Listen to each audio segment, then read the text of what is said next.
지난 11일 정치 선배 강신도 김경재 의원이 정치 후배에게 가번을 양보해 지역 정가에 훈훈함을 더했다는 소식이 있었습니다. 일각에서는 이 미담을 두고 양보가 아닌 정치적 쇼라며 사실 여부를 가리지 않고 막무가내식 비판을 했는데요. SBN 뉴스가 확인한 결과 특정한 규정에 의해 결정된 순번이 아니라 후보들 간의 합의를 통해 가 나번을 매긴 것으로 확인됐으며 이는 정치 선배들의 양보가 맞는 것으로 판명됐습니다. 자세한 내용은 앵커 리포트로 전해드립니다. 최근 지역 정가에 훈훈한 선거 문화를 전한 소식이 있었습니다. 바로 국민의힘 군의원 예비 후보들의 기호 배정과 관련된 일화인데요. 정치 선배인 강신도 김경재 예비 후보가 정치 후배인 이지혜 김원섭 예비 후보에게 기호 가번을 양보한 일이었습니다. 기초의원 선거에서는 가나다 기호 앞배정이 당락에 큰 영향을 끼치는데요. 타 지자체에서는 기호 배정을 놓고 갈등을 빚어 후보들의 탈당과 무소속 출마 선언 등이 오가는 상황인 만큼 두 예비 후보의 양보는 더욱 주목을 받았습니다. 지난 SBN 뉴스와의 인터뷰에서 이지혜 예비 후보는 강신도 의원님께서 선뜻 양보해 주셨다며 감사의 마음을 털어놓기도 했습니다. 그러나 일각에서는 이를 두고 정치적 쇼가 아니냐는 비난이 나왔습니다. 양보가 아닌 규정에 따른 결정이었다는 주장이었는데요.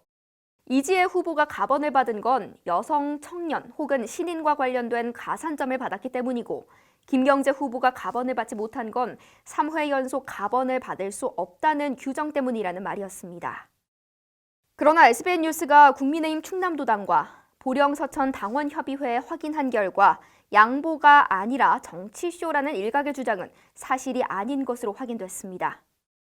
보령 서천 당협 관계자는 보령시의 경우 나이가 많은 후보가 젊은 후보에게 가번을 양보했다고 밝혔습니다.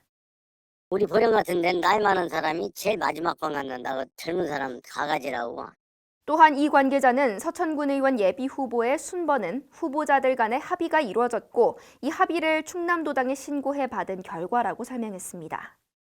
가난을 그 당협에서 본인들 입회와 협의가 되면 서로 양보해 협의를 그냥 해서 서로 가지면 되는 거고요. 도당에 내가 신고를 해주면.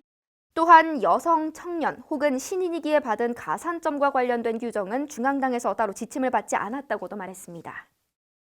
중앙당에서 따로 내려온 지침이나 그런 건 없어요. 지침 같은 건. 그러면 따로 뭐 가산점을 준다. 그런 건 없었어요. 우리는 그런 형식은 안 했거든요, 사실. 거기가 그냥 협의가 됐어요. 덧붙여 3번 연속 가번을 받지 못한다는 규정 역시 따로 없었다며 3회 연속 가번 추천에 적용되는 대상자가 없기에 일각의 터무니없는 주장을 일축했습니다. 3번 연속 가 금지 규정에 따라서 나번을 받은 거다 뭐 이런 이야기가 나오더라고요. 그런 거 규정이 없는데 무슨 지침도 없고 당에서. 추가로 충남도당 공관위 관계자 역시 SBN 뉴스와의 통화에서 후보자들 간 번호를 양보하는 일은 흔하게 있는 일이라며 지역별로 당협이 유연한 판단과 결정을 내릴 수 있다라며 부연 설명을 하기도 했습니다. 이처럼 서천군 의원 예비 후보들의 번호 배정은 후보자들 간의 합의를 통해 이루어진 사항이 맞으며 선배들의 양보로 이루어진 것이 확인됐습니다. 선거가 한 달도 채 남지 않은 상황에서 가벼운 말과 글로 옮기는 정치적 네거티브 발언, 자칫하면 정치 분위기를 부정적으로 만들어 유권자들이 표를 행사하고 싶다는 의지마저 무너뜨릴 수 있습니다. 이번 네거티브 이슈를 발판 삼아 공정하고 평화로운 선거 풍토를 위해 다 함께 노력할 것을 다짐하는 계기가 되길 희망합니다. SBN 뉴스 이시은입니다.